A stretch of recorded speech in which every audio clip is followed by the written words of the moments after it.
pakiusap ko lang sa proper authority, imbestigan nila na maayos para lumabas yung katotohanan. Kasi ang hirap naman yung mga publicity, trial by publicity. Ako convict ka na wala naman silang basihan, diba? Kagaya niya, sasabihin mo may mass grave, wala naman mass grave, diba?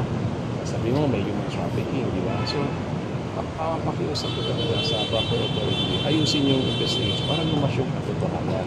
Kasi kawawa naman yung mga tao, nakakusuhan mo ng isang bagay, sinabi mo sa media, sinabi mo sa public, then iniwan mong ganon, in the eyes of the public, guilty na yung tao. So, kaya nga nandiyan ng mga agencies natin para istikan nyo. Kasi kung totoo yan, kasuhan nyo. Kung hindi totoo yan, i-clarify nyo kasi kawawa naman yung mga tao. Ano po yung main defense ni Sheila for her being a Filipino? Una-una may passport naman sila na Pilipino at saka meron naman siya birth certificate. So, kailangan mo muna i-cancel yun.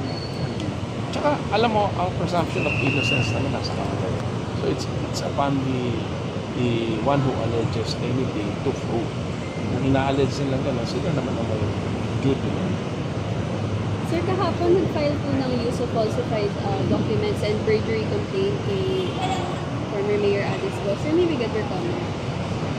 Well, siyempre sasagutin natin lahat yan. Pagdating ng proper time. Also, I'm sure, padalhan tayo ng order to answer, so sasagot tayo.